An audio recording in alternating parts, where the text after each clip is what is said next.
প্রতিদিন রাত 11টা। চায়ের দোকানটি এক অদ্ভুত ঘটনার কেন্দ্রবিন্দু হয়ে ওঠে, যেখানে রহস্য, ভয় আর কল্পনার এক অদ্ভুত মিশ্রণ ঘটে। আজকের রাতটি যেন অন্যরকম। অন্ধকারে ঢেকে থাকা এই চায়ের দোকানে আজকের শেষ কাস্টমার, তার সঙ্গে এক রহস্যময় নোটবুক। এ কি কেবল গল্প, নাকি বাস্তবতার ওপারে লুকিয়ে থাকা কোনো সত্য? আজকের রাতের পর কেউ আর আগের মতো থাকবে না। সুলতান ভাই, আজকে কি কিছু ঘটবে? এই রাতটা কেমন যেন অদ্ভুত লাগছে। রহিম, গল্প তো চলবে, কিন্তু মনে রেখো, কিছু গল্প বাস্তবতায় রূপ নেয়, আর কিছু গল্পের শেষ হয় না। আজকের রাতটা বিশেষ হতে পারে। দূরে কারো পায়ের শব্দ শোনা যায়। রাত গভীর। দোকানে এক রহস্যময় লোক ঢোকেন, হাতে একটি পুরনো নোটবুক, তার চোখে গভীর রহস্যের ছায়া। এক কাপ চা। চা পাবে, কিন্তু তোমার গল্পও শুনতে হবে। আজকের গল্প এক অভিশপ্ত গ্রামের, যেখানে মানুষ একে একে অদৃশ্য হয়ে যায়। সবাই অদৃশ্য হয়ে গেল কিভাবে?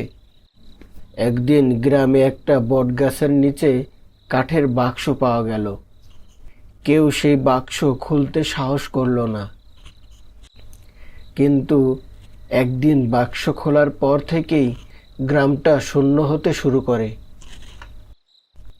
হঠাৎ দোকানে শীতল হাওয়া প্রবাহিত হয়। রহিম আর সুলতান একে অপরের দিকে তাকায়।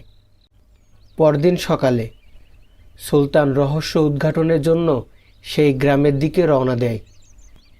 গ্রামে পৌঁছে সে এক বৃদ্ধের সঙ্গে দেখা করে। তুমি কি জানো সেই বটগাছ আর কাঠের বাক্সের কথা?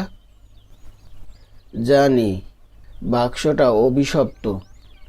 যারা খুলেছে তারা আর ফিরে আসেনি।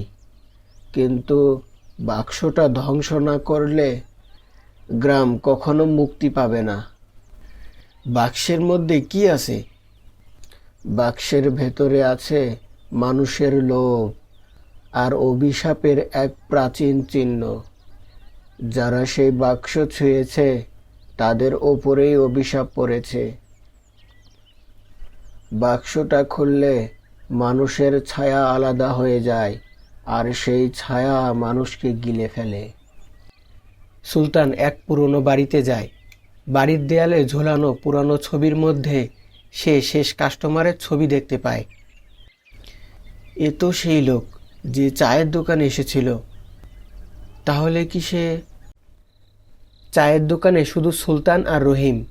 শেষ কাস্টমার ফিরে এসেছে। তার নোটবুকটি দোকানের টেবিলে রাখা ছিল, কিন্তু রহিম কৌশলে সুলতানকে দিয়ে দেয়। তুমি কে? আর এই নোটবুকে কি আছে? আমি সেই গল্প যেটা কখনো শেষ হয় না। নোটবুকে সেই বাক্সের রহস্য আছে। শুধু নোটবুক ধ্বংস করলে বাক্সের অভিশাপ চিরতরে শেষ হবে না। আমরা কিভাবে নিশ্চিত হব তুমি সত্য বলছো? প্রমাণের প্রয়োজন নেই। নোটবুকটা ধ্বংস করলে সব স্পষ্ট হয়ে যাবে। দোকানের বাতি মৃদু জ্বলতে থাকে। রহিম আর সুলতান নোটবুকটি পুড়িয়ে কৌশলে বেরিয়ে পড়ে। নোটবুক ধ্বংসের পর তারা সেই বটগাছের নিচে যায়।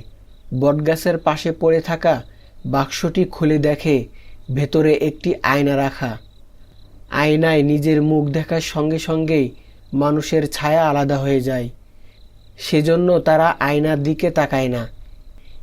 এই আয়নাটি গ্রামবাসীর লোভের চিহ্ন। তাহলে এই আয়নাটাই সব সমস্যার মূল। হ্যাঁ, এটি ধ্বংস না করলে গ্রাম কখনো মুক্তি পাবে না।